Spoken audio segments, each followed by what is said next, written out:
In this digital clip, we're going to look at a tool we can use for modelling excellence, both in individuals, teams and organisations. So far in the programme, we've already discussed a few strategic models which we can use for modelling excellence, but in their own right, they're a little bit thin. So let's look at the tools. We have the iceberg, which starts with behaviour, feelings and emotions, attitude, beliefs and values, and conditioning. We have the logical levels tool, which starts at the bottom with environment, then moves up to behaviour, through capability, beliefs and values again, identity and purpose. And finally, we look at the state of mind and body tool, which covers how we think, how we emote, and how that drives our behaviour. And when we join all of these together, this creates a modelling excellence tool we call the icicle. With the bottom tip of the icicle being the least important thing when we talk about modelling excellence, the first word that drops off our icicle from our previous models is conditioning. Conditioning is a process that creates the ice. It isn't the content of the ice itself. So conditioning doesn't fit on our model at all. And the first thing that we find right at the tip of our icicle is environment. We're talking about tools, conditions, PPE, the workplace environment, the weather, all the non-personal stuff of life which support delivering excellence. Then as we move up, we consider modelling behaviours. Now, human beings are naturally mimetic. We copy by accident things other people say and do all of the time. Because copying only shows you the external behaviours, we never truly understand how we got so good. Coming up to the next level is to start thinking about capabilities and the how we got so good. The strategies that they put in place to learn that task or deliver that project are the key building blocks that create great behaviours. Just copying them makes you good, but understanding the strategies and structures for capability starts to take you more towards being great. The next step up on our icicle is state of mind and state of body.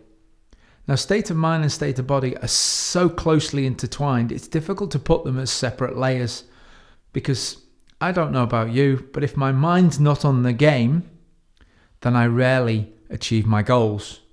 Or if I'm physically in a bad place that day, achieving my goals still gets to be something that's really difficult. So above state of mind, the next thing we draw in from our iceberg model is attitude.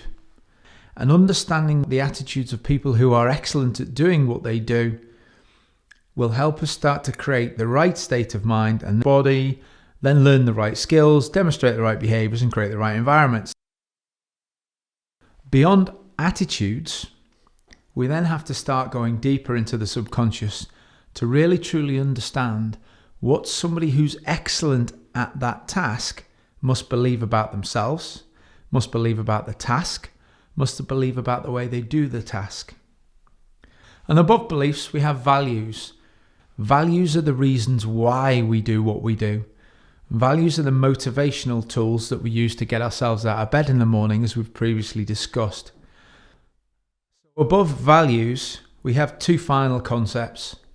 Sense of self, our identity, is a powerful driver on human behaviour, yet rarely do we have an understanding of our own sense of self.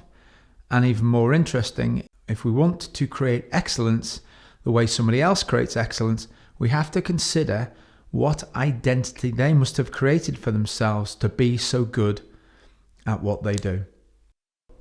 What is the higher purpose is often a question which leads you to a much bigger picture, something far greater than self-worth or self-development.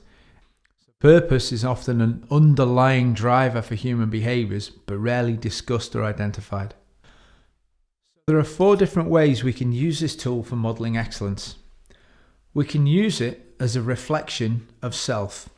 It's almost like we're looking in the mirror and we're asking ourselves, What environment do I have to create? What behaviors do I have to demonstrate? What skills do I need?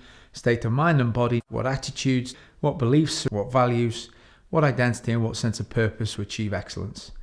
So first person modeling is very much about getting the coachee to think about the structure of excellence for them. Now, a lot of people struggle to think outside the box because their own barriers to success get in the way. So a great way of stepping outside the box and looking at it from a different point of view is to pretend to be somebody else. So if Richard Branson was running this company, how would it look? What would it be like? What environment would we create? What behaviors would we see? How would people feel and emote? When we do that, we bust people outside the barriers of their own thinking by modeling somebody else's way of thinking. Modeling by example comes from a simple belief that somewhere in our organization, somebody will be great at what they do.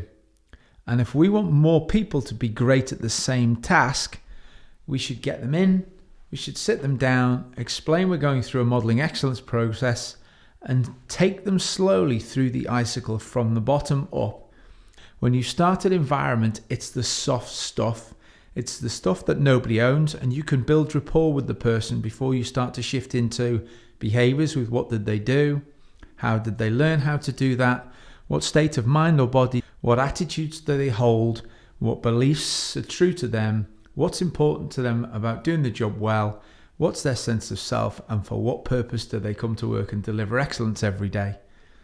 And that modeling excellence process works on the principle that if we take what they tell us and then apply it to our new managers, our new leaders, our new supervisors coming through, if they do the same things too, they'll achieve the same results. The future pacing version of this model has our team or our individual simply imagining that it's 2025 and they've achieved excellence, and then asking themselves, how did I get here? What environment must I have created? What behaviors must I demonstrated? What skills did I learn? And so on. And what future pacing does is it leaves the blockers and the barriers of now behind.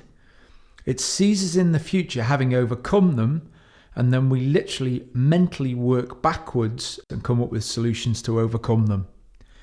This is the equivalent of business and personal Gestalt therapy.